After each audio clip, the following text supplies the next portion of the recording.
Cheers, I do buckaroos. How the heck are you? I am Tom the Whiskey Whisperer for the purposes of this video anyway. How the heck are you? We're fine, Tom. Bear with me just for a second as I try to get something fixed here.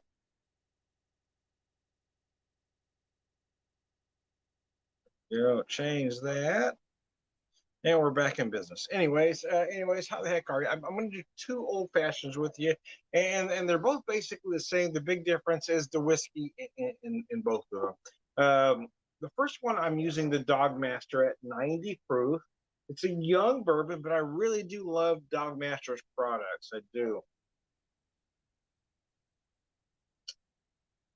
Got a little bit left here, as you can see, and I've told you that I'm trying to work through existing products before I open up anything new or open up anything else new. So I've got so many things open. I'm going to work through these before I open up the other products. So anyways, I've got an old fashioned here. What I've got is about 2.5 ounces of the whiskey, about a half ounce of my homemade simple syrup using Demerara sugar cubes or raw sugar.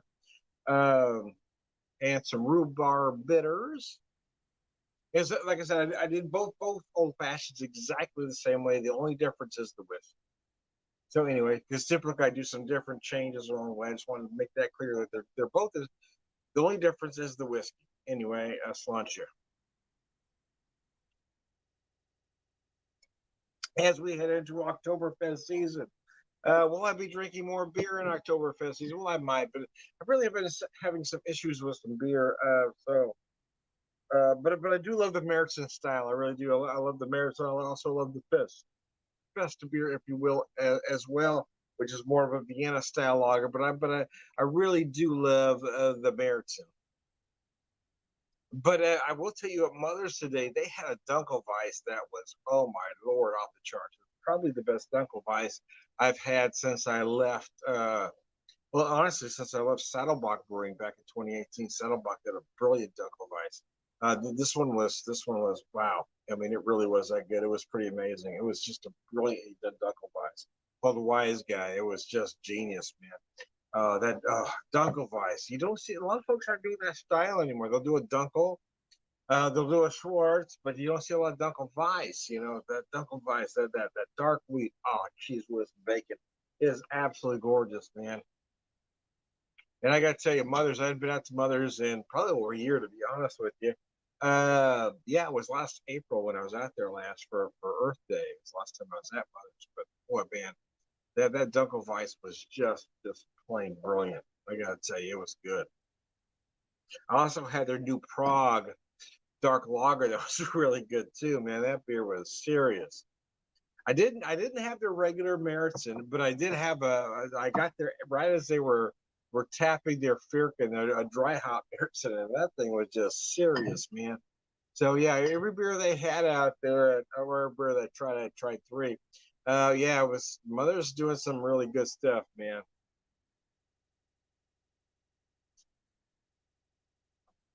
Even under new ownership, Mother's is still pulling it together, man. I'm telling you, they are worth it. They're worth a visit. Anyways, yeah. So you know, I'm taking a different direction at this particular moment in time and having a couple old fashions. And it is a cocktail that's taken me a little bit to get used to because I love a Manhattan, I really do. And the old fashioned has just been a little bit too sweet for me, especially if you have one out. But I've had to tailor it to my taste a little bit, and I've had to cut the sugar content down because a lot of them will say 2 ounces of whiskey, 1.5 ounces of simple syrup. No, no, no, no. I do 2.5 ounces of whiskey, half ounce simple syrup, and that is plenty damn sweet. Anyways, I digress. I don't need it that sweet, man. I remember there's an old Sanford and Son episode where he goes to a bar on his birthday, and he wants to order a drink, and the guy says, "Oh, well, what would you like?" And he says, "Well, how about an old fashioned?" He thinks he's making a crack about it being old. So no, it's a popular thing. We're talking about the '70s, right? So this is how things cycle around. So he gave me a sweet drink, and old fashioned was always known as a sweet drink. It's funny how it cycled around to the old fashioned being as popular as it is now, because it was barely a footnote in the 70s and 80s, to be honest with you.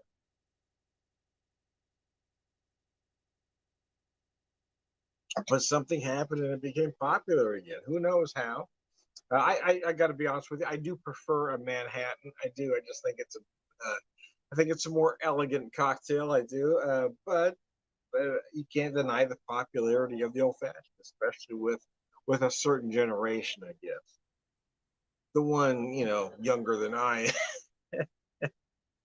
The millennials really love their old fashions, man.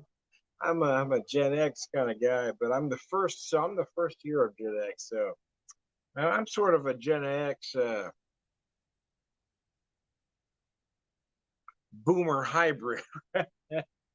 Try not to claim too much boomer, because boomers, those guys they just want to be angry about everything. You know, they boomers just seem mad about everything.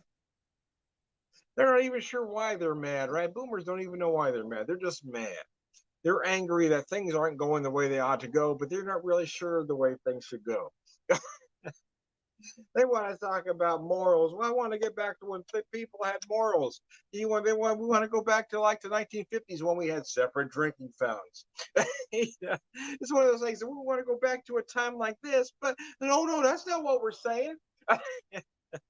They can't seem to walk it through, right? Okay, what do you really want to go back to? What point in time was actually great for you, Boomer? Well, we had separate drinking fountains before women could have bank accounts. I mean, you tell me, what exactly, what time when everybody had morals for you works? Back when people could openly walk, back when you had KKK on every corner. Tell me what works for you. What was the moral epiphany? When did America have all these morals that you're talking about? Because I'm remembering things just a little bit different than you are. Anyways, I digress. I love hearing. I want to go back to when people had morals. Really? So what time was that? The 70s. Okay. All right. Let's talk to me then. I know. See, that's what's amazing to me. That's when everybody says, "Well, I want to go back to this." Well, what exactly do you want to go back to? What was the point of time that was perfect for you? When we had separate drinking fountains, back before women could have their own bank accounts. Uh, you know, back before other people than rich white people could vote, because I think that's what they actually want to go back to. They don't want to say it out loud, but I think that's the America that they want. They want to go back to where only rich landowning white people could vote, and then they can have the country that they want. But they don't want to say it out loud because that makes them look racist. Because, well, they are racist. Of course they're racist, but they don't want to say it out loud. Anyway, I'm going to post your comment, Peter, because I think that's brilliant. But that's what I was alluding to. How you doing? I'm sorry I missed you out there. Yeah, I got out there about 1, and I stayed out there till I left about 10 to 3, I guess. About 2 hours all I could handle. I was peopled out. I just can't socialize like I was once able at your age. I just can't do it anymore. I just don't have it in me. I just want to be home and relaxed. I hung out there as long as I could. I ran into Big Hefe out there, Jeff Martinson, the Big Hefe, as some know him by. I actually ran into my sister out there, of all people. She looked very shocked to see me. I don't know why, because I'm the beer whisperer, but her eyes got real big. My sister and niece were out there today, so that was interesting. Uh, but that always makes me wonder when people say, "Well, I want to go back to a time when we had this." Well, tell me exactly what that time was. Give me an exact year when you think that was happening. Tell me exactly when you think those morals took place that are happening now. Because I actually think that's a dog whistle, right? That's one of those. We want to go back to a different time when people had morals. Uh, anyway, so Peter, I'm actually working on that whiskey you gave me here. I made an old fashioned out of this Dog Master. So I used about 2.5 ounces of this Dog Master to a half ounce of my homemade simple syrup with raw sugar. I used some rhubarb. Let me show you the bottle here. Some rhubarb bitters. So yeah, that's what I've got. I've got an old fashioned with this Dog Master that you gifted to me, sir. So I appreciate that.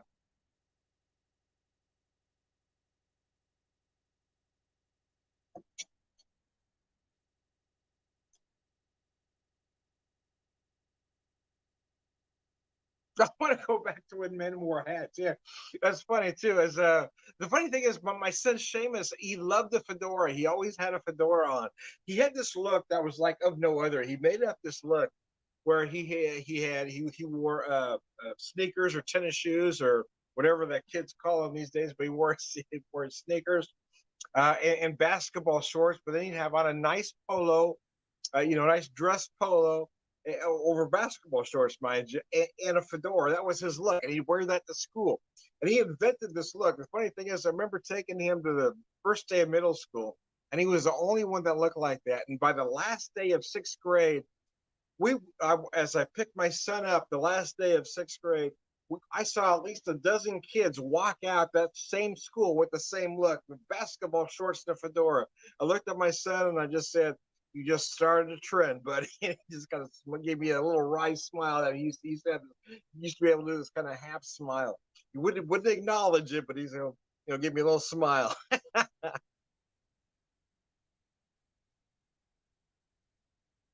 And see that's when they credit that or discredit that actually. Uh, that's what they say kind of ended men wearing hats when JFK did not wear a hat to the inauguration. I do like a fedora, to be honest with you. I just don't have a head for it. My son looked great in a fedora, and I've worn them upon occasions, and I've thought about trying to wear one again, but but he had the perfect head for a fedora. I don't. I don't have a great head for even a baseball cap, to be honest with you. But some people look better in a hat than others, and that's just the way it is.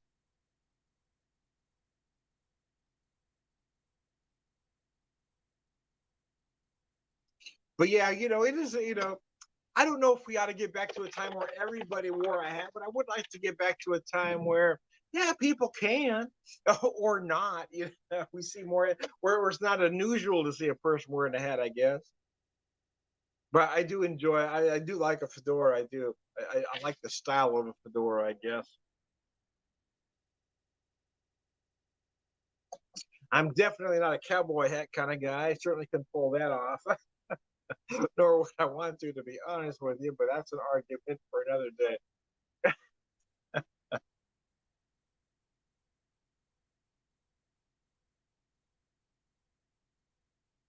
Yeah, the interesting thing about Sheamus was he did march to his own drum, and I would like to claim a little responsibility for that, although it's a little bit unfair.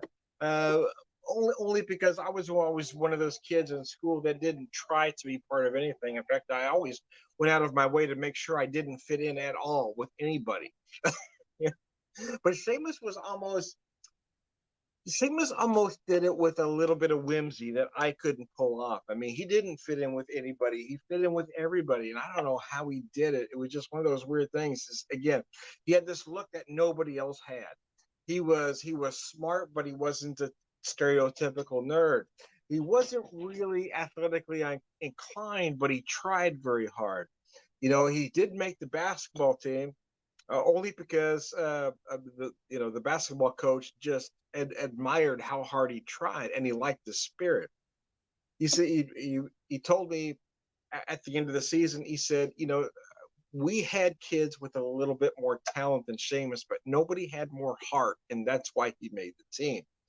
And all through the season, I mean, Seamus was the guy with the most heart. When the team was down, I mean, down on its luck, Seamus was that inspiration. He was the guy that somehow was able to say something or give somebody a look to inspire the team, and that's why he made the team, and that's why he was the way he was. He just had that ability.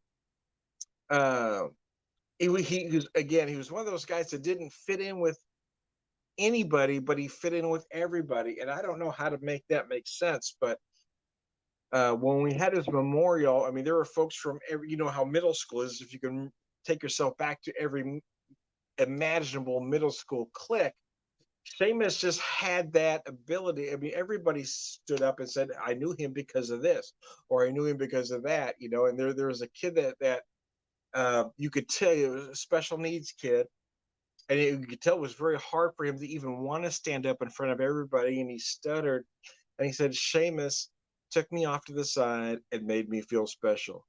He helped me get to what I need to do," and it's, damn, man.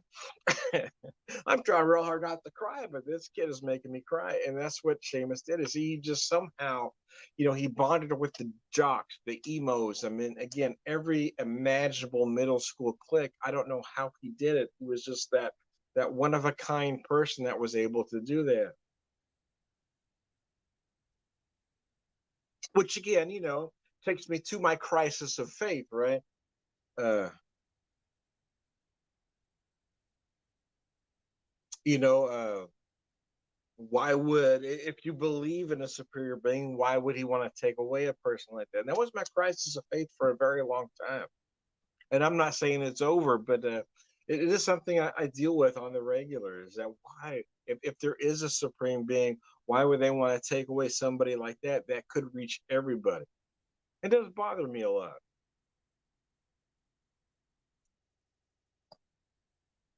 It does. It really does. Anyways, before I get into, you know, before I start crying crocodile tears, I'm going to try to change the mood just a little bit. Don't do it, Tom. Don't do it. Bring it back, Tom. Bring it back, buddy. Anyways, mercy. It's just that time of year, you know. Um, but then, you know, I look at my daughter and my grandkids, and you know, you know, my wife.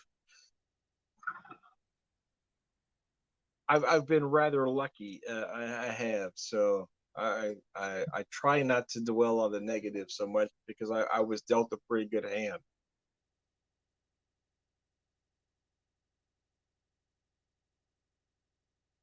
But it is hard to overcome something like that. It is. I mean, you either make a decision of going forward, or you don't. Right? No, I haven't tried that yet, Peter.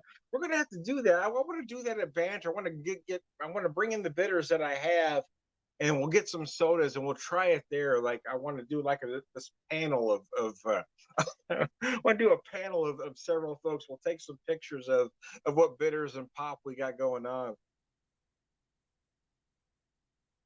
And I think that'll be an interesting study. It won't be, you know, I guess we could make it an official scientific study, but I want to do one. I have like five of you. We'll have different sodas, different bitters, and we'll try different things and see what works. I mean, we couldn't, you know, we couldn't get it in, you know, Guinness or anything, Guinness book or anything, but I think it'd be an interesting blind taste. Yeah. We'll get some soda pops, because we got a few different sodas at the store, or at the brewery. I'll bring the bitters that I have, and we'll see what we can mix and match and make work. Because I've got orange, I've got cherry, I got rhubarb, I've got blood orange, and I've got regular Angostura. So then there may be some others. Oh, I've got some black walnut as well. So I need to gather them all up.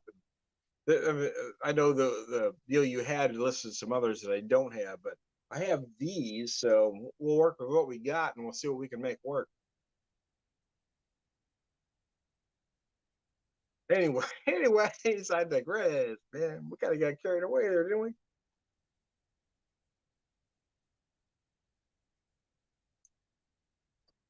So I'm getting myself ready, getting myself mentally prepared, because I go back to work. My official gig on Monday. I've been working part time at Banter, as most of you know, but my official gig, I go back to work on Monday. Had a meeting on Friday where they kind of gave me the rundown. We have a brand new office, some new things going down. So basically, Monday is just kind of getting my feet wet again, right? Kind of get my bearings and trying to set things up how they need to go in the future. And I gotta admit, I was a little bit nervous about it, because I wasn't sure how it was going to go down, but it went very well. So I'm excited to get back. I do enjoy the job. I was getting a little frustrated in the last couple of weeks, mostly because I was just in such intense pain. I really was. I mean, it was so painful to try to get everything done that I was having a hard time concentrating on the job because I just hurt so bad every step of the way. And I mean that literally because my knee was just, I mean, I was bone on bone. It was the arthritis and everything else. I mean, there was no meniscus left. I mean, I was just in intense pain. Every step would hurt, and I had to go up and down stairs every day. I mean, I was just where I mean, there were days that I would go down to my food room where everything was located, and I'd have to take my glasses off and hold my head and try not to cry because I hurt so damn bad. And then go get my job done and smile when I was in every place, and go back to the office where I saw everybody and smile and make them think I was happy when I was just in such intense pain. So now, now I don't have that pain anymore. So now I can just go back to doing that job. I mean, even the little bit of pain I have, there is some pain. The pain never goes away completely, but again, it's called pain management for a reason. You know, you manage your pain. Going up and down stairs, yeah, that hurts a little bit, but nowhere near as much as it did before. I don't have to do that as much.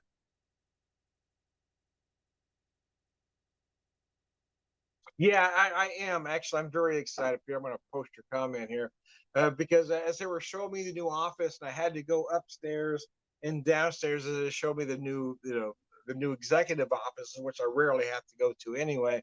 I mean, I was able to walk up the steps without pulling myself up because I used to have to grab the bar and physically pull myself up every step. I mean, I would have to do that because my knee would not allow me to do that. I had to physically pull myself up, and then going down every step, I would have to walk kind of sideways and just gradually ease myself down. And I was able to walk down the steps. Was it a little painful? A little bit. I mean, it wasn't free of pain, but it wasn't exactly painful either, if that makes sense to you. I mean, just a little bit, man. So yes, I am excited for that. I am excited to get back to doing my job because it is a very important job. I think it is anyway. And I just enjoy doing it because it allows me to use all of the skills that I've learned over the years without having to sell anybody anything. So I love the idea that I work for a nonprofit and able to do a good thing, and so I'm excited about those things as well. So, anyways, Sláinte.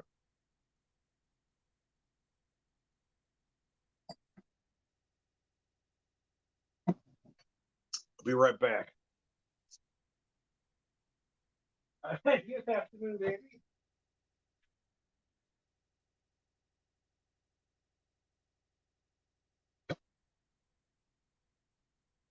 Okay,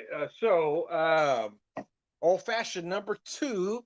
I changed the liquor on this one. I used the Makers. I do have this Makers cask at 110, and that's what I'm using with this one. There you go. Peter, man, I can send you the link if you want to jump on with me. I don't want to pressure you at all, but just so you know, I do have a link.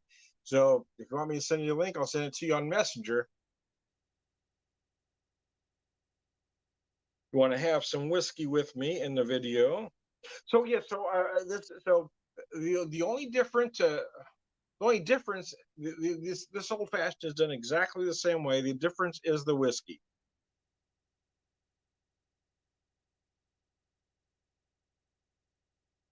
As I've used the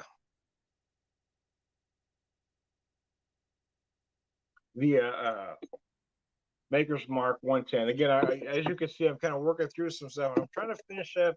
I had a lot of almost empty bottles or half full bottles or under half full bottles that I'm really trying real hard to get through.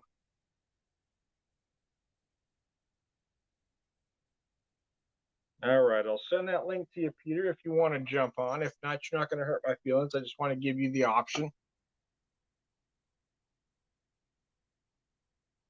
So, my wife brought a box of glasses home today from our storage area.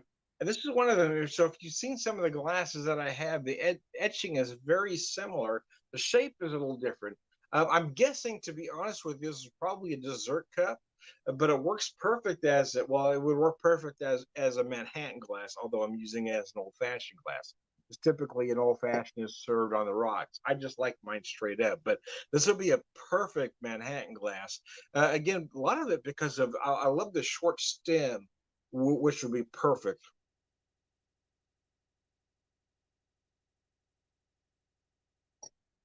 Uh, so I don't necessarily dislike this whiskey. I want to be honest with you, but I will tell you for a cask strength whiskey, it doesn't seem to be very nuanced. Again, there's a lot of flavors I get from even this Dogmaster at 90 that I'm not getting in here. And other cask strength whiskeys that I've used in an old fashioned. I don't know. It is a good whiskey. Don't get me wrong, but it doesn't seem to be a very nuanced whiskey.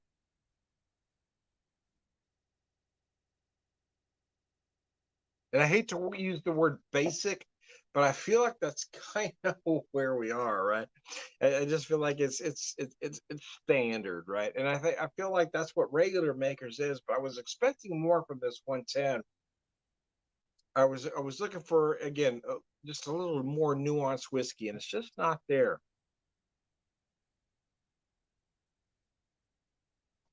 Will I buy it again? Well, the short answer is yes.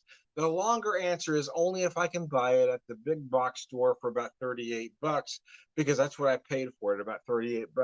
It's at other liquor stores for about 55 to 60, and there is no way in hell I'd ever pay that for it because I don't think it's worth it. Because if I've got 55 to $60 to spend on whiskey, which isn't very often, I'm going to spend it on something just a little bit more special. That again, that's just a little bit more nuanced. Anyways, who else can I piss off with that? Who else you got to piss off today, Tom? Damn it. anyways, I digress.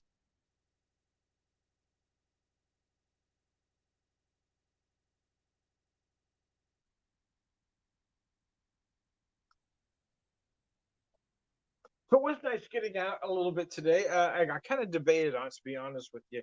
Part of me wanted to go, part of me wanted to stay home. And we get Peter up here.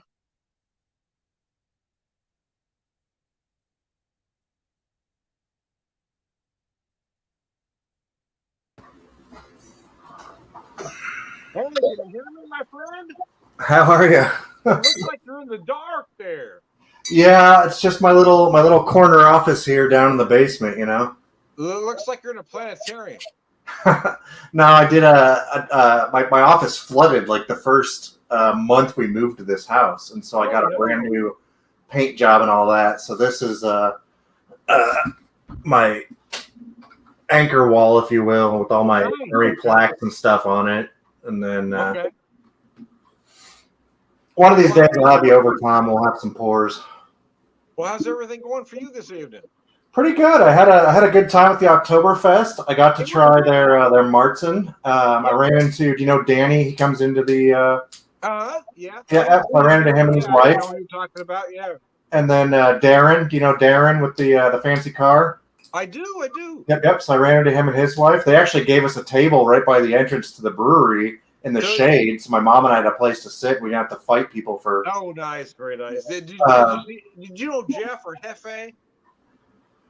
The original owner and founder of Mothers? No, not as Jeff Schrag, but Jeff. He's been at Banter a couple of times. Old friend of mine. I didn't know if you saw him out there. I don't know. There's so many people that I know from the beer crew around town. You know what I mean, or the drink crew.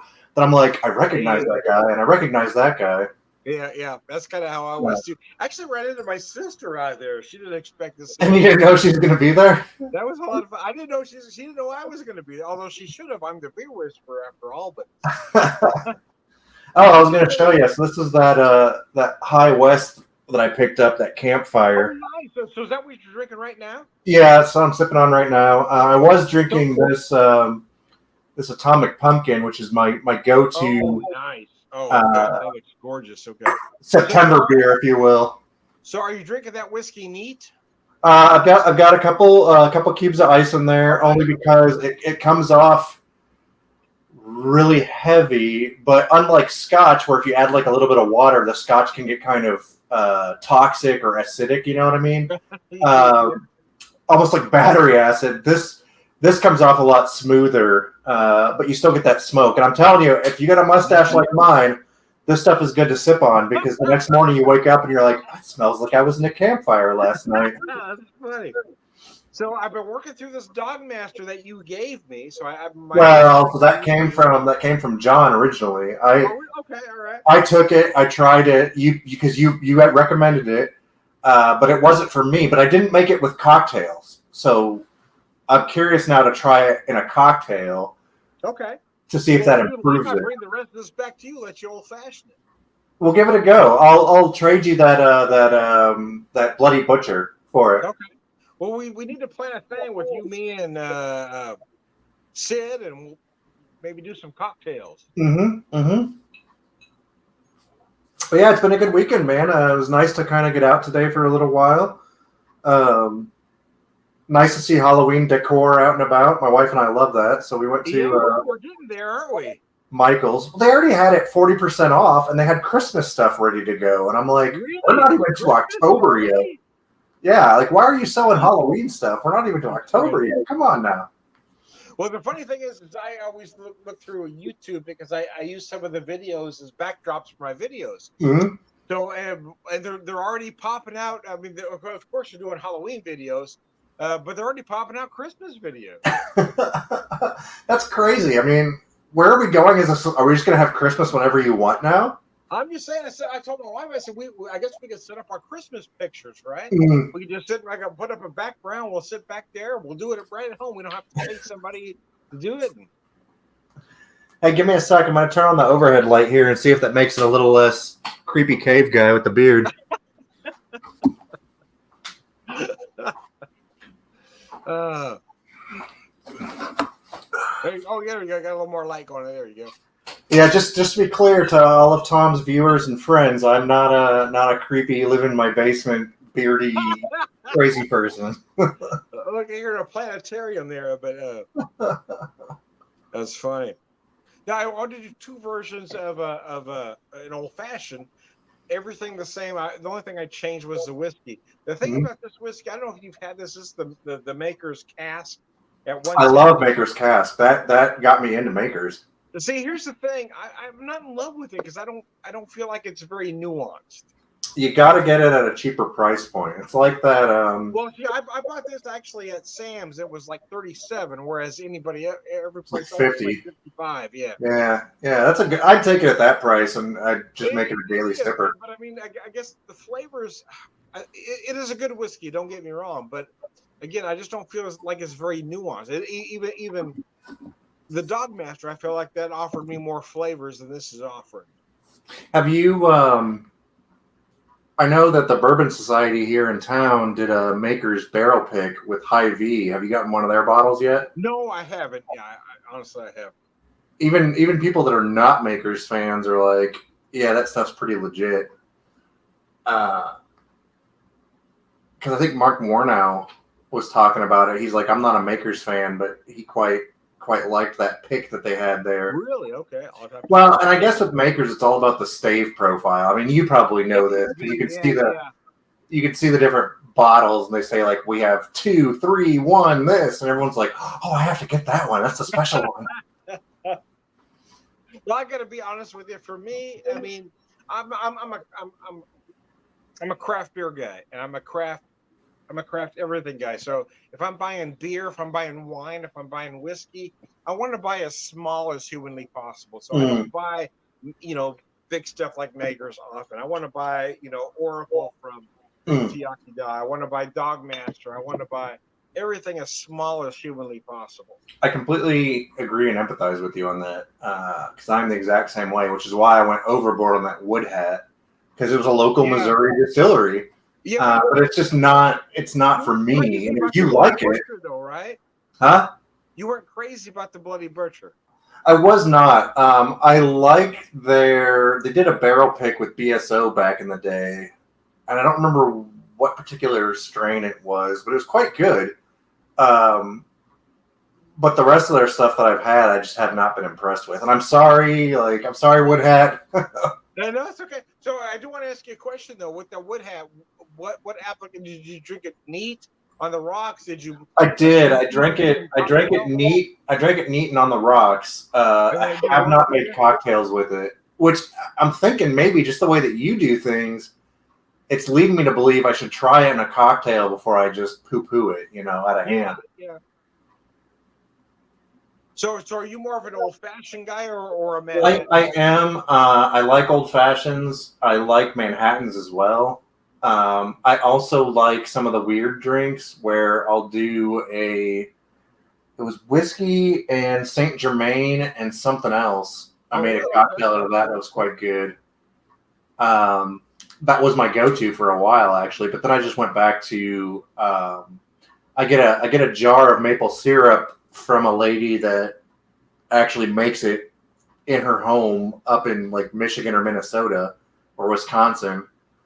And I use that maple syrup all year to make my old fashions with some orange bitters and some Luxardo. You can do the same thing and turn it into a Manhattan. Right, right. It's weird how easy those overlap, Well, they do. It's all about changing one ingredient. Well, and I got those recipes because my grandparents apparently used to drink the crap out of them while they played cards with their friends. And I remember as a kid, my grandfather just had this amazing wet bar with the mirror and everything in the kitchen. Mm-hmm. And he had all these cool bottles, because in their generation, nobody bought whiskey. It wasn't a thing. Like, it was going out of fashion. And so the whiskey manufacturers would make these really cool bottles. Like Old Forester made amazing bottles in the 50s and 60s just to try and sell their product,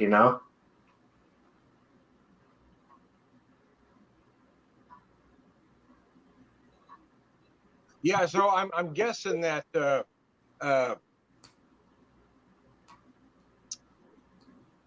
your Bloody Butcher, I would try it in a Manhattan before you gave it away.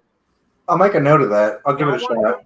Now here I want to make it clear that I'm okay to take that off your hands, but I'm okay with that. But just for a note, everybody, the Whiskey Whisperer is happy taking free bourbon off my hands. I am. I'm okay with that. But before you give it to me, try 2.5 ounces of that bourbon. If you're doing a Manhattan, use your very best sweet vermouth, or what I've done with a lot of Manhattans is I've swapped out sweet vermouth for either cream sherry or a port wine. If you've got a good cream sherry, that would be a game changer. Yeah, see, it is. I love using a good cream sherry in there instead of a sweet vermouth. We got that local vineyard up there in Herman, Missouri, that makes amazing cream sherry, like a Stone Hill. Yeah. Yeah, buy that. So get a bottle of that Stone Hill cream sherry. So 2.5 ounces of that whiskey, 1/2 ounce of that cream sherry, your bitters, whatever you want to do. But man, try that before you give it to me. I'm gonna give it a go, Tom. I'll give it a go tomorrow. As much as I want to take that off your hands, because I was okay, but I want to be honest. I'm an honest guy. I can't stop myself. It's just taking up space in my bar. I get so many different bourbons that I got down there that I'm like, I forgot that I even had this one. But we can trade some stuff out. We'll do something. I got a second bottle of that Campfire down there that I haven't opened. Do you really? Oh my Lord! I quite enjoy it, and it's hard to get my hands on it. You're killing me, dude.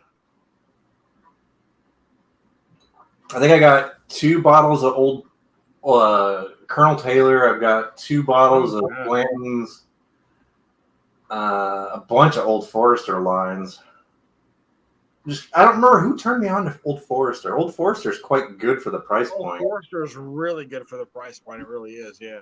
I wish that one out of Kansas City would just lower their price like $10-15, and that would be my everyday. That Holiday. That Holiday is insane. So I bought this. I've had the regular Holiday. I almost got it finished off here, but I bought the while I was up there by the distillery in Weston. I bought the Rickhouse version. Yeah. So I haven't opened the bourbon yet, but I opened the soft red wheat, and that stuff is crazy. It is just insanely good, man. That stuff is amazing. A lot of people I know, they don't like the regular stuff from them, which I do. I think it's good. I But do. they were saying that the distillery only Rickhouse version is quite a game changer. Oh God, it How much did you pay for that? If you don't mind me asking. It was. I think with tax and everything, I think I paid 180 for both bottles. See, that's a hard sell for me because I'd have to know that it's legit good. They were about 75 a piece, I think. Yeah, that's a hard sell for me because even this campfire, like buying a bottle of that for 65, I was like, and then I enjoyed it and it was okay. But then again, for cask strength, Fair. What's the proof on that? I haven't opened the bourbon yet, but I will tell you, as somebody is a self-professed tightwad, somebody that doesn't like to spend a lot of money, that Rick House for soft red wheat is absolutely worth every penny.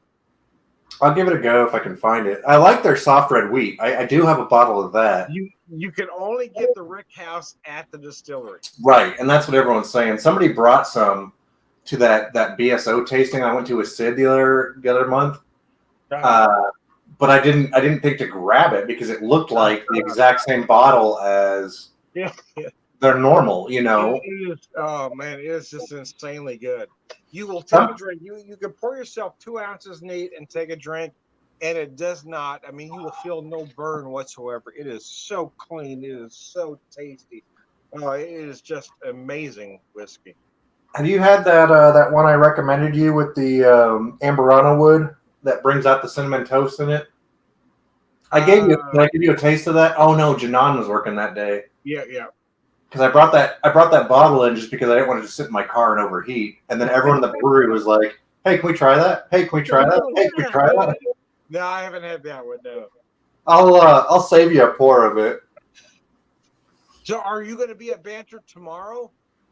Probably not. I was out drinking a lot today at the fest and everything, so I'm gonna probably take it easy tomorrow. Okay, just well, I'm off. Are you working? No, I'm not. Jonathan's working tomorrow, but I was just curious. I'm gonna be there, so if you were gonna be there, I'd stop by. It takes a lot to get me out of my den to go to Banter on not a Friday. No, I hear that, man. Because I mean, if I don't have to work, I ain't leaving my house, man. I've become this curmudgeon, this homebody curmudgeon in my old age. Yeah. You get that gray in your hair, and it's like, nope. I've lived a life outside these walls. I'm content with the walls I've built. Well, I told my wife, I don't know, it's a while back now. I said I'm entering my curmudgeon phase. She looked at me real serious and said, "Entering." We gotta get you a cane because you're needy, Tom. You are knee deep in your curmudgeon phase, dear. You're not entering your curmudgeon phase. We gotta get you one of those canes and you can sit on your porch and yell at kids about getting off your lawn. See, here's the thing. I do that sometimes just for fun. I don't care that they're on my lawn. I just want to yell at somebody sometimes. I'll tell you, we got blinds installed on my window here, and I never had blinds on this window. I always had the curtains closed. And so now I have the curtains open. I get light in and everything. And this girl, every day after school, she walks across my yard, and I'm like, at first I was like, wait, what is going on? Like, who is this person in my yard? But it's just a kid, you know. And she's real close to my house. Mm-hmm. But I'm like, get off my lawn, you kid. So yeah, a similar thing here is we got this neighbor. He comes across the yard, and you know, we've been in this house about 5 years, so I've known him from when he was young, and he's now getting ready to graduate high school. But anyway, he'll walk across the yard. So when I catch him, say, "Hey, what are you doing walking across? Hey, you kids!" And his mom knows me, so she knows I'm not serious. But yeah, I don't even think I know those neighbors out back. I mean, again, we've only lived here a year. I just want to, but don't you just want to yell at somebody for no reason, just because you can? I do. I'm at that point where I'm like, especially on the campus with the college kids. Hey man, what the fuck? There was a kid the other day that was riding one of those fast scooters in a walking area on campus, and he went like zipping past me. I was like, man, if I'd been like trying to get something out of my pocket, he would have taken my arm off. And I told my buddy, I said, if somebody hits me there on a bike or a scooter, if I'm okay, I'm going to make sure they know they hit me, and they're going to regret it. And he was like, "What?" And I'm like, "I'm old and grumpy." That's funny. Well, I'm guessing you're probably about 15 years younger than I am, so things don't get better. You're going to get older and grumpier. 10 more broken. Yeah, So, your body doesn't improve, man. what did you think of Mother's Today? Like they're only doing the one time old Oktoberfest. Usually they do it a couple times that month. I think they had spent so much money in the past doing those 3 or 4 that they just decided just to put all the cash in and do one. I think it was nice. I think it made a lot of sense. Uh, if they were to do one every week like they did before, then you're competing with other breweries doing the same Well, thing. I was gonna say other breweries. It seems like this is the first year I've seen other breweries advertise that they're doing something for Yeah, Oktoberfest. I felt like in past years, mothers tried to take the steam out of everybody else. I think it was smart for mothers to pick one weekend, say we're going to go all out and do this thing. I think they did it very nice out there. I think the choice of beers was great. I think the Meritzen was great. I love the Firkin I had. I also love the Dunkelweiss out there. Was just insanely good. So I think it made sense for them to do it the way they did it. I still think that their seltzer is on point. Every time I go there and I have a seltzer, I'm really impressed with Yeah, what they have on offer. I mean, and I'm it's not a not. seltzer drinker, so I couldn't speak to that. I don't like seltzers, so. Well, it's not. It's not like your traditional like canned seltzer. Like it actually has an alcohol content to it, Yeah. and it just tastes good. Like they just do a good job with it. Kind of like how Banter bumped their Blueberry Bliss up there with that seltzer. Yeah, it's just not my thing. Well, it's not for everybody. But yes, I get it. Yeah, I mean it makes sense. So anybody that owns a brewery will tell you they're making money from the seltzers. I mean, they're almost pure profit. They Yeah. cost a lot less to make than even a light beer. They cost a lot less to make even a light beer. How many times have we seen even in Banter where a guy drags his wife out there to banter? She's looking for something to drink, Yeah. And they're like, "Oh, we got this blueberry seltzer," and they're like, "Oh, I could have that." And then they're happy, and their husband gets to drink beer and visit. Well, see, my claim to fame was my very first shift solo. The health inspector came out. And Brian was leaving. No, serious. Brian was leaving. So they said hello. So she checked everything. But it was my very first solo shift, right? So she came out. She sat down. Everything. I said, "Can I do it?" She said, "Relax. Everything was great here. You got nothing to worry about." I said, "Okay." So can I said, I'd offer you a beer, but I know you're doing some work. So she said, "Give me about 10 minutes." So anyway, she finished what she was doing. We're talking. I had a couple regulars there. We introduced everybody, and next thing we know, she's drinking the Buzz Blueberry Bliss, and that was about 4:30. It's about 4:30. She has her first one. She closes the place down at 9:00. So my claim to fame is I got the health inspector drunk.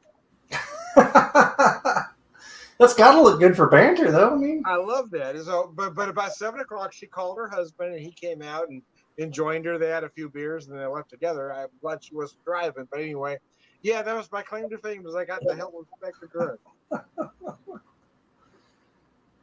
keep on my first full shift. Keep a note of that so that in your other job, if you have the health inspector come, you can be like, "Hey, do you know so and so? Oh yeah, she's great." That's funny. She was very nice. So very nice. I think I refer to everybody as a kid because I'm pushing 60, and she was probably mid-30s, so she was very young. I'm mid-30s, Tom. What are you saying? I'm saying well, true this, Peter. I got this nice kid at work. He drinks the beer.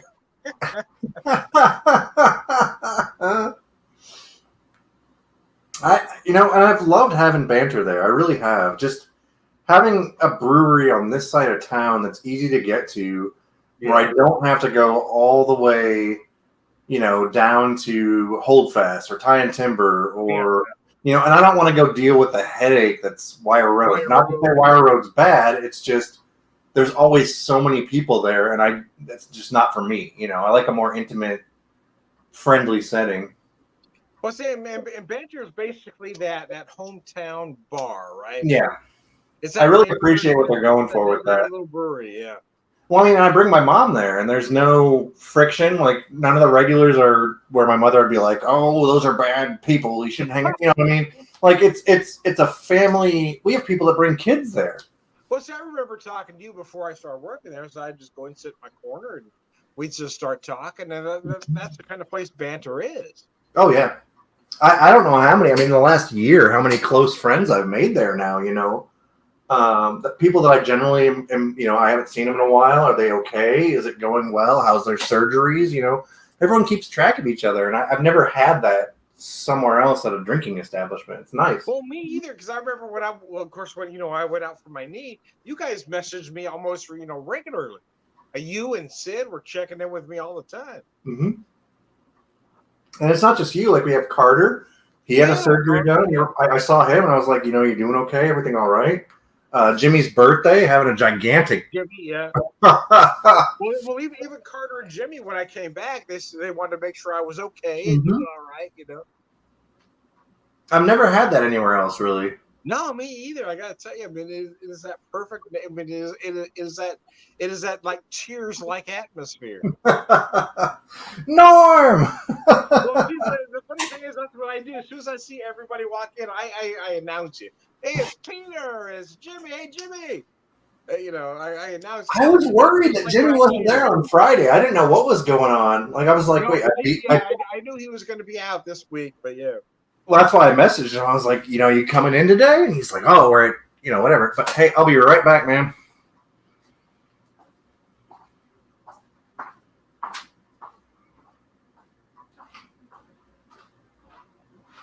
Mercy person. I'm gonna keep talking while Peter's gone. Peter's just a really nice guy, man. If you ever get out in my neck of the woods and visit Banter Brewery, Peter's just one of those guys you just want to talk to. Very knowledgeable guy. He's a veteran.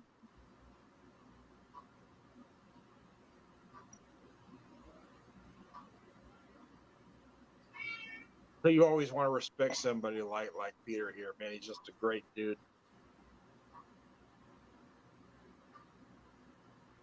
Okay, so I can't do that anymore.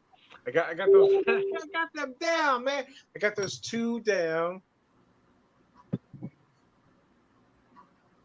But that is all I can do as far as an old fashioned today. That's too much. That's too much sweet for me.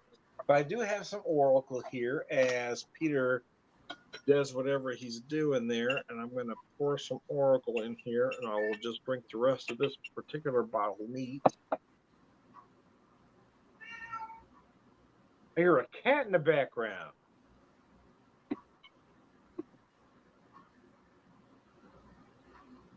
I think looking at my cat looks like she just died. No, she just shook her head. All spread out. I know she. As soon as I said that, she jumped up. So anyway, here's what I have here, folks. I have a Mother's Oracle bourbon whiskey finished in port barrels at 90. Excuse me, that hurt a little bit. 92 proof. So anyway, again, like I said, I've been trying to just finish some stuff off. I've been hanging on to for a while before I open anything new.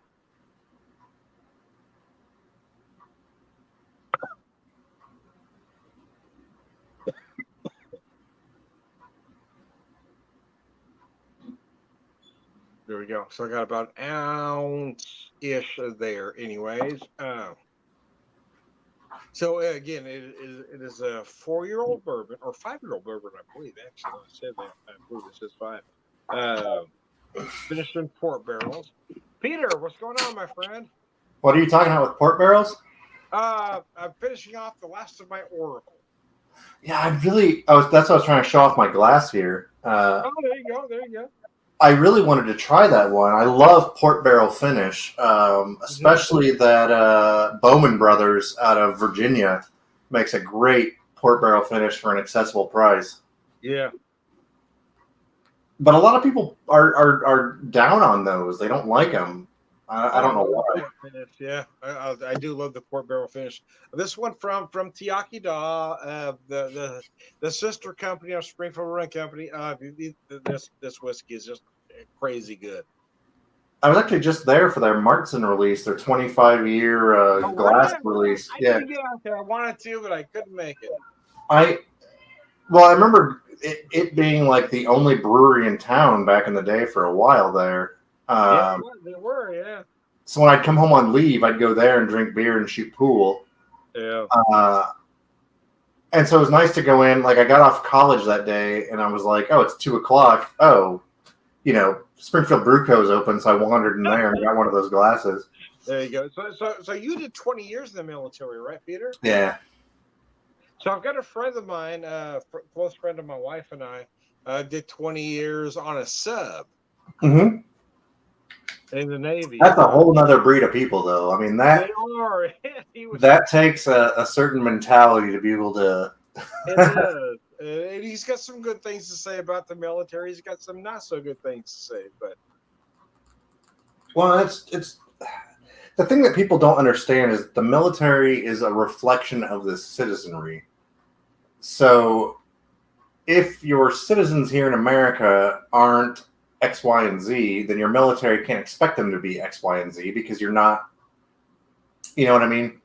that makes sense. Yeah, I get it. Yeah, And it seems to be that it's changing, and people are like, "Well, why is the military doing this? They're letting women have ponytails," and it's like they used to make them have buns, and they'd go bald.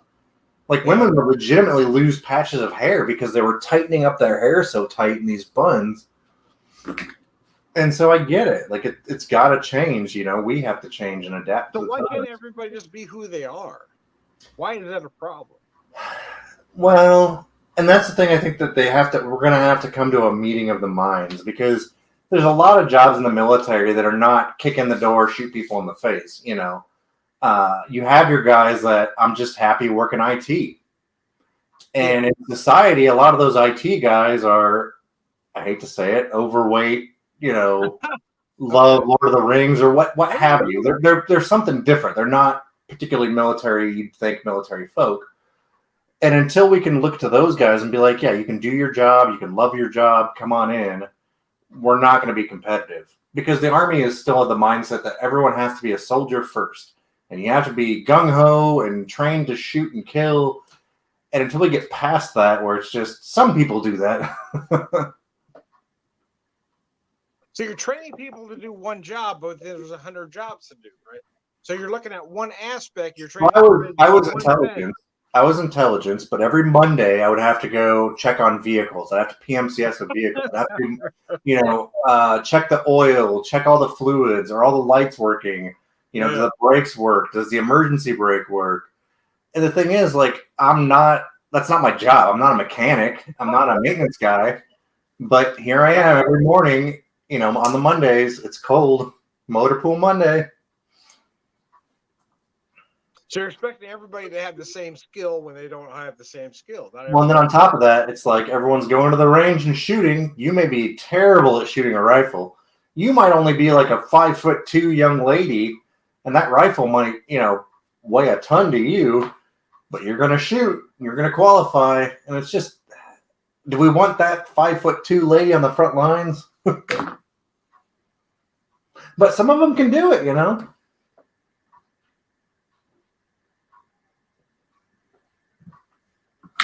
Anyway, I won't go on a tear about the military and society. No, I'm curious. So what do you think would change that? I think that society needs to let go of this whole macho 80s movie view of how we do things. Like, not everybody has to be Chuck Norris. Exactly, and you get into that. For example, driving to Mother's Day, we saw a car that said, "I love the Constitution." And I thought, that's cool. Good for you. We love the Constitution. That's good. But do you really? I'm thinking, though, what part do you love and why? Can you give me the whole thing? Do you love all of it or just the parts you agree with? And I was talking to somebody today, and we were talking, and he was like, oh, these people kneeling for national anthems. Like, what do you think of that? And I said, let them. I didn't go fight in a war to tell people you don't have any freedom. You have to stand and salute, and you better be this.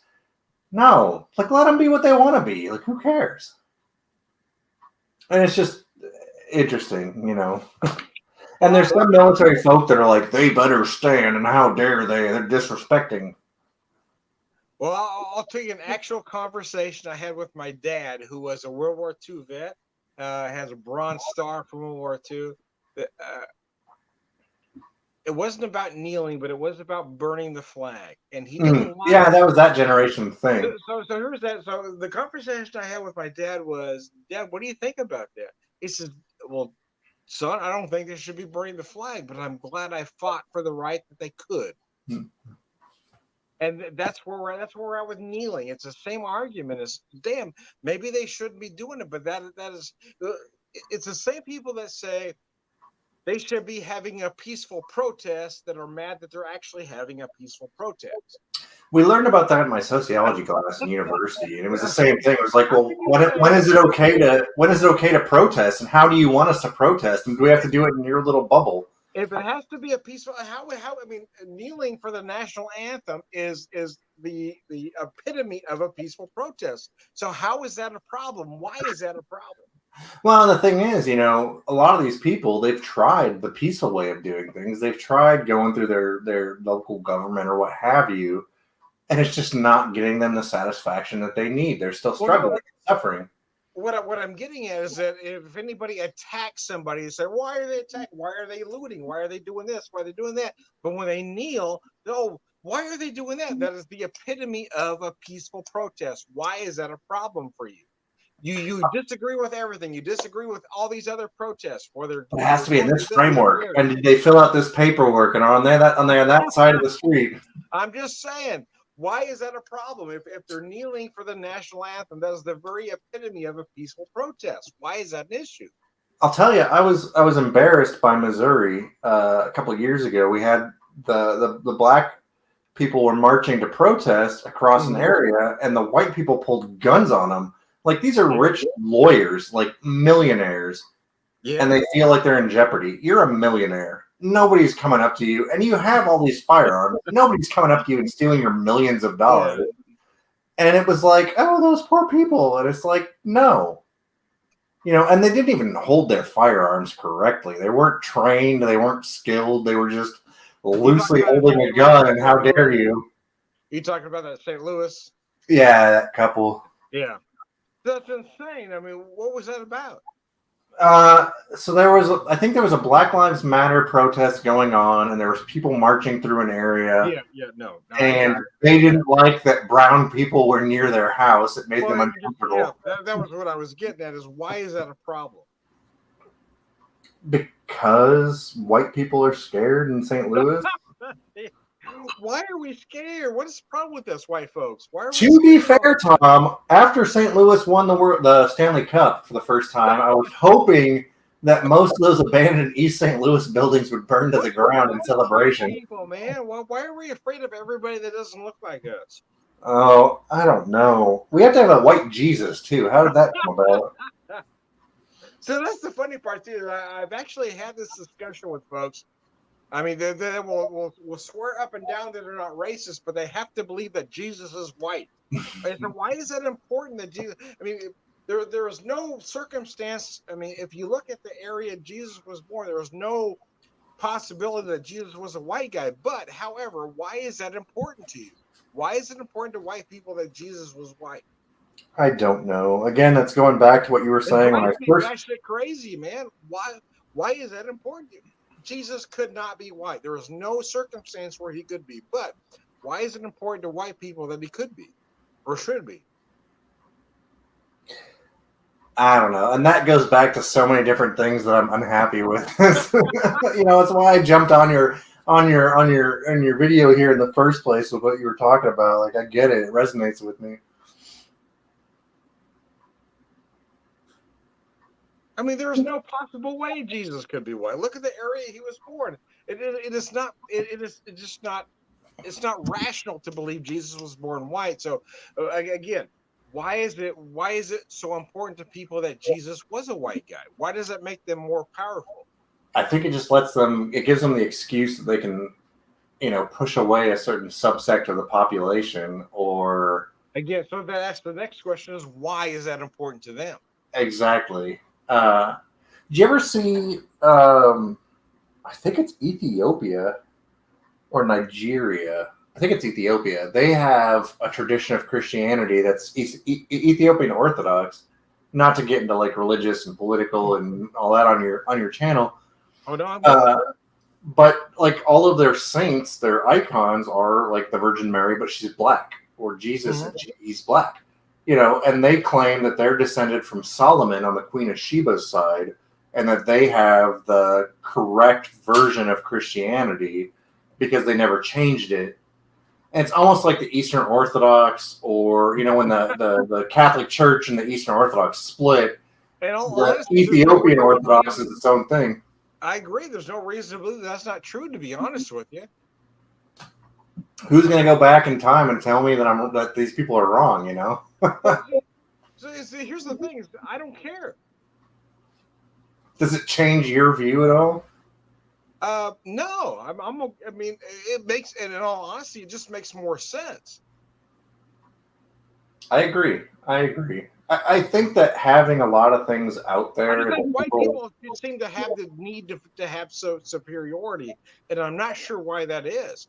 There is no reason to believe that Jesus was white. There's no reason to believe that the universe started with two white people. There is no reason to believe any of that. But white people want to believe that for some bizarre reason, and it just makes no sense. I'm taking an astronomy class this semester at university, and it's changed my mindset quite a bit because, I was raised to believe in the creationist theory, like Earth is only X amount of years old.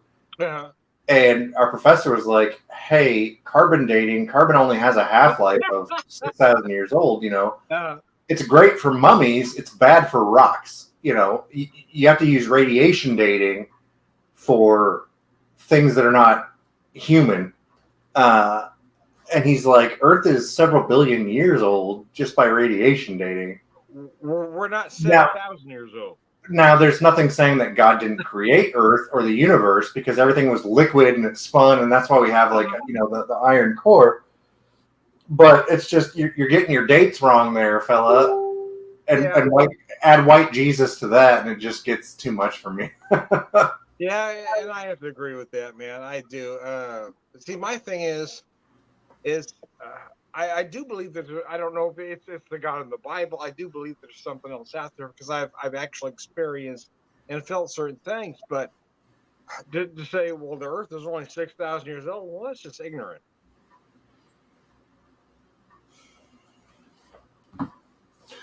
Yeah, I mean, if 6,000 years have gone by and this is all we have to show for it as far as liquor and beer goes, like we could do a better job. Yeah, we've clearly screwed the pooch. If it takes somebody like Brian to make that really, really good beer that nobody's found before then. I'm just saying, that's all I'm saying.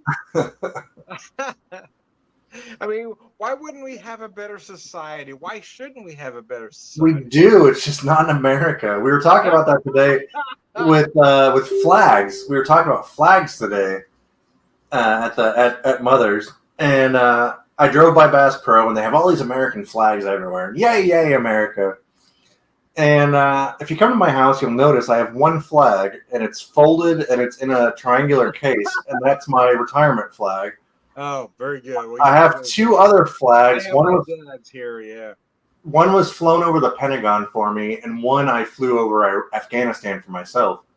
But I don't have it on my vehicle. I don't have it, I don't wave flags outside of my porch because any other country is going to be like, why do you have all those flags? What's going on with America that you have to believe in these flags? Like Germany knows, for example, you don't wave flags because that's nationalism. And we saw what nationalism did to that country.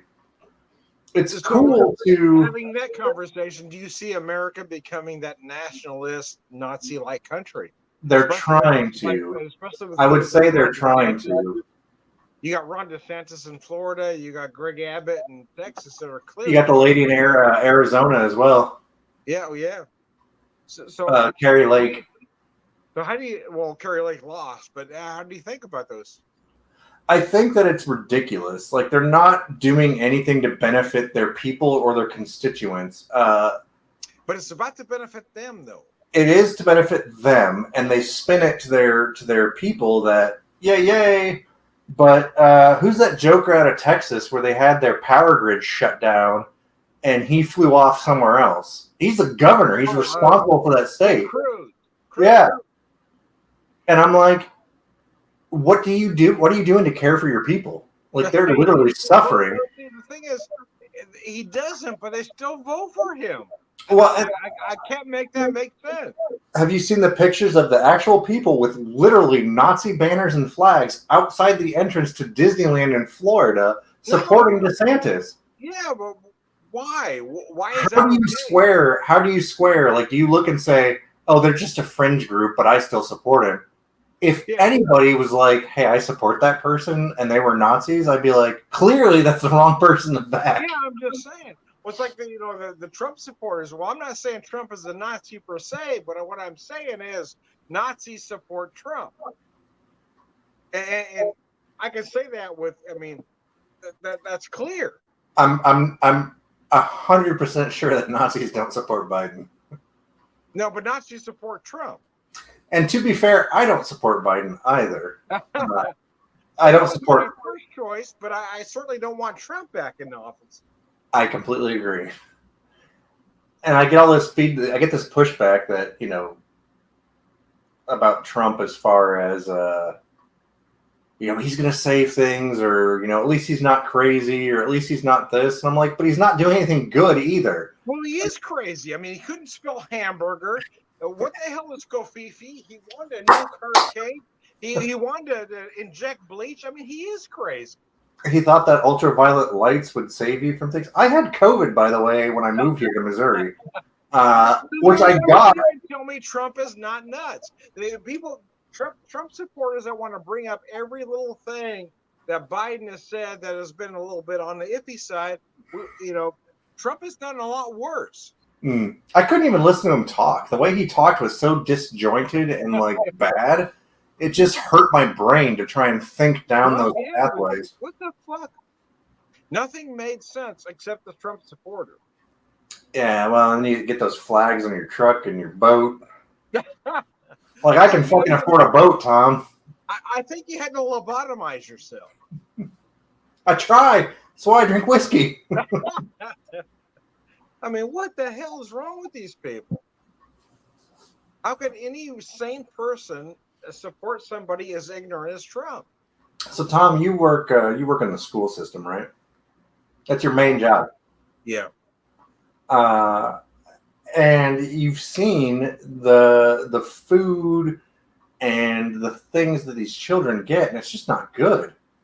In general, it's like, hey, it's pizza every day. Like as a kid, you're like, that's delightful and wonderful, but it's not good for them. They're not growing big and strong like we were taught as kids with our Flintstone vitamins.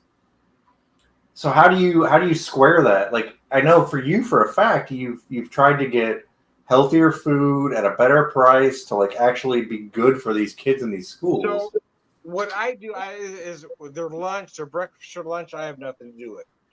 I'm there for after school care, so I try to make sure we have healthy alternatives for after school care, and that's what I do. But that's still so much more beneficial than most people seem to be when it comes to children. So what I'm serving these kids isn't pizza. It's whole grain. It's whole vegetables. I'm trying to make things as healthy as humanly possible. And the physical education, they're not physically getting out and doing things anymore either. Well, that I don't know because I'm not there at schools. That's not what I do. But again, what I do is I try to make the menus as healthy as I can and provide them the best snacks that I can. But that's at least good, though. I mean, at least you're being a positive influence on things. I like to be. I mean, I hope I am. That's the goal. But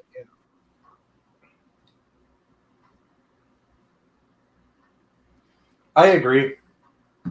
I think that you're doing a good job, and your goals are noble. I just think we all have to work with, again, within the boundaries that we have. I do the best I can with what I have to work with. I'm looking forward to get back doing it again now that my leg is healed. Will I be? Am I as good as I was in my 20s? No, but I'll be a lot better than I was in my 50s. So that's the plus there. So, Mr. Peter, what are you finishing off right now? What are you drinking? I'm still doing the campfire. I'm enjoying. I didn't do rocks on this one. That's just straight. But it's so smooth. I mean, this You really. a fan of this Dog Master, so I'm going to drink just a little bit neat with you, just so I can remind myself about it. So I had it as a cocktail earlier, so I'm going to drink about a half ounce neat.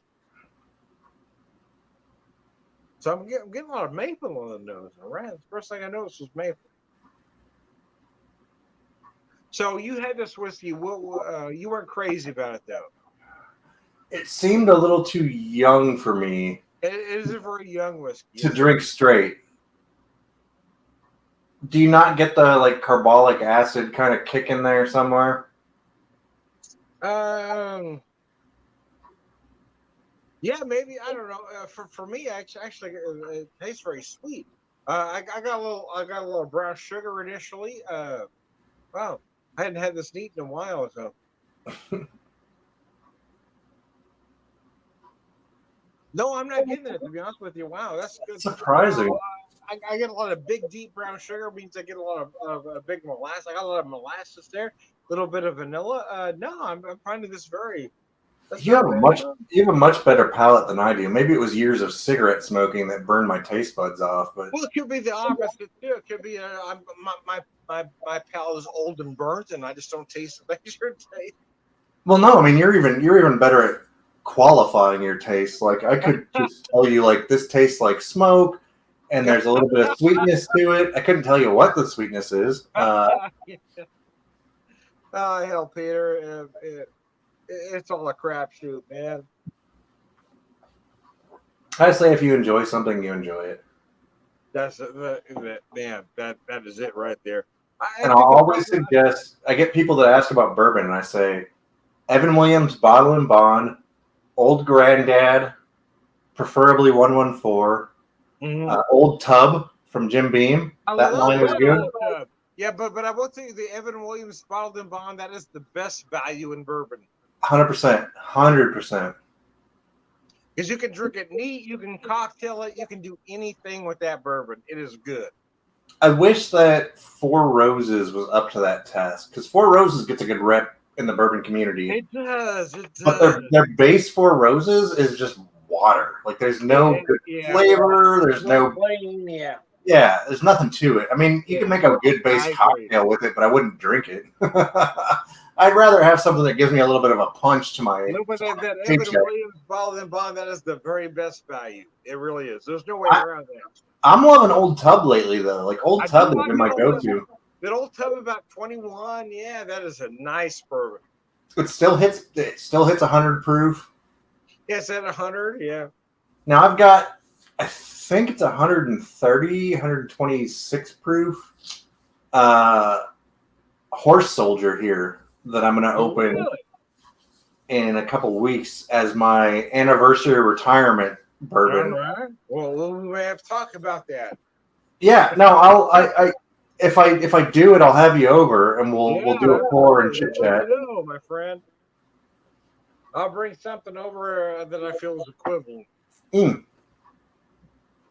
I just don't know what your schedule is where I can hit you up and say, hey, come on over tonight. Hey, holler at me anytime, man. So banter kind of varies, but my other schedule, I'm typically off at about 2:30. So. Okay. Yeah, we can make this work. I'll hit you up. You give me a holler, I'll make it work. So what are you drinking right now? Just that High West campfire still. So how are you liking that? Are you drinking it on the rocks? No, I'm drinking it straight. Oh, now neat. Okay. I quite enjoy it. I like the fact that it made Scotch approachable for me. I never was a Scotch guy. I get that, yeah. But this it gave me the sweetness of the bourbon, the kind of bitterness of the rye, and then the smokiness of the Scotch in such a good blend that it was just a smooth drinking, easy thing. But it made me think, wait, Scotch can be smoky and delightful? Let's try that. Hey, that's good. Oh, mercy. Well, thanks for jumping on, Peter. I appreciate that. No problem, Tom. I hope I didn't hijack or derail or. This is my first video podcast thing ever. So. Oh yeah, we're good, man. No, you didn't do anything. Should I start a fire or like juggle things? Like you and I have a lot of conversations when I'm on that side of the bar and you're on this side of the bar. But it was nice to have a conversation with you where we're talking about something else. So it was nice. Sure, non booze related. Very. Your military background is amazing. I respect you immensely for what you have done. Again, like I think I've told you before, my dad was World War II veteran, as a Bronze Star from World War II. So I do admire you greatly for what you have done for our country. Thank you. Do you keep like your father's medals? I do. I actually have them. Nice. He has.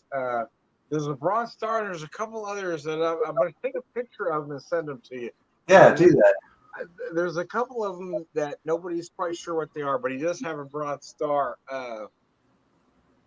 There were a lot of foreign decorations during World War II too. He's got a letter from Bill Clinton, talking about his service. So. Oh, nice! I've got one right here from George Bush. Yeah. And then next to it over there is one from Biden. So I don't have. Go ahead. I will tell you something else. So my brother tried to do some further research on what my dad did, and it kind of came up to be a dead end because a lot of the records were destroyed in St. Louis, or there was a fire or something. So, but what I will tell you is that there was something really odd. Is that it was almost like it was destroyed on purpose. I know exactly what you're talking about. It's up there in. What's that base there? Not base, but so Dad came from South Dakota, and the only thing Dad ever told us was they like to put his South Dakota boys on the front line because they knew we could shoot. But what we found when my brother, my younger brother, tried to find out more about what he did, was they found out that Dad was put on with a clandestine unit as a truck driver.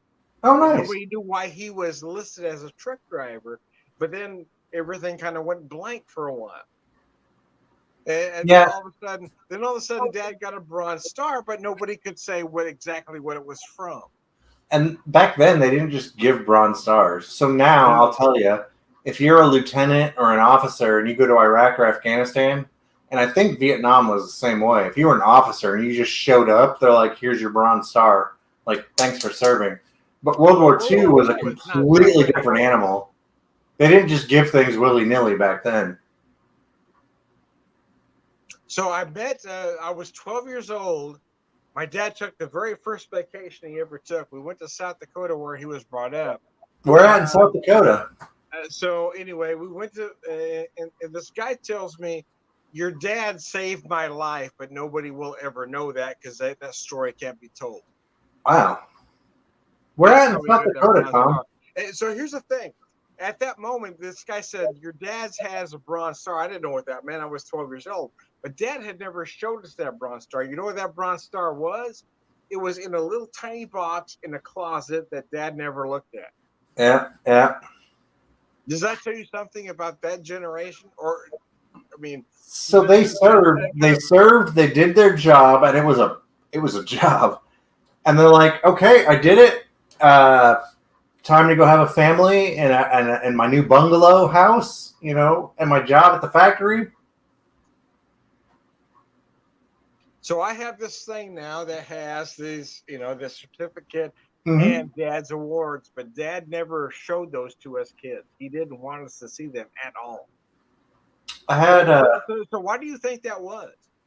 But I think it's that generation because I had a cousin that was a World War II vet that was at Pearl Harbor when it got bombed. Yeah, yeah. And on his, because the Army gave him a bus ride home when it was done with his service, he took off his Army uniform, threw it out the bus window, and just came on home and never talked about it. He worked for the Coca-Cola company for decades and never showed his uniform, never talked about what he went through in his service. And our family was like, you were in Pearl Harbor when Pearl Harbor was bombed. Like, there has to be something you can say. And he was just like, it happened, you know? And it's just the way I guess that generation might have been, you know? And you were saying this goes right back to what you were saying when I first got on was, you know, when was things good? Oh yeah. So it kind of goes back to now. Is it seems like you know, I want to respect everybody that does what they do for our country, but it seems like people get a hangnail and they want to be shouted out for it. Yeah. Listen, I appreciate everything you did, Peter. I really do. But I'm just saying, why do we have this necessity, I guess, to be applauded for everything we do? I don't know. And if you look at numerically where America is globally, Yeah, we're pretty bad. we I mean, we have a really high maternal death rate. we do. And that number spikes around brown people. Yeah. So why are we proud about that? Why are we glad that we're Americans? Why are we happy about that? Why do we let that slide, Tom? Why do we put our elderly in these homes where they get scabies and their skin rots away? So why are we okay with that? Why do we think we're still the best? Because those people didn't work hard enough, Tom. They don't deserve it. It's the Puritan work ethic. If you work hard, you'll succeed and you'll be good and God will take care of you. Okay. But apparently God's not doing that. And if you're a girl, don't show your boobs. Okay. I like boobs, but all right. No, it's the Puritan thing, you know. Like men can be topless, but how dare a lady do it? Yeah, you know, that was my point. But yes. So why are we doing this? Why can't we be better? You know, I don't know. If I had the answer, Tom, I'd be rich. Yeah. I wouldn't even be talking to you. I'd be rich and I'd have all my bourbon. Why would I be talking to you, you small time mother? I'd have no reason to be talking to you, Tom. I've got every bottle of bourbon that's ever been known to man, and I got Thomas Jefferson's wine over here. I guess that's kind of my point. Is that, man. But you look at like the Actors Guild that's on strike right now, and the Writers Guild that's on strike right now, and people are complaining about it. And like, just get back to work. You make tons of money. How dare you? But then you actually dig into it. You dig into it, and you see these actors that they're like, I work 20-hour days, 7 days a week, and I only get cut rate pay. I'm not Brad Pitt, Yeah.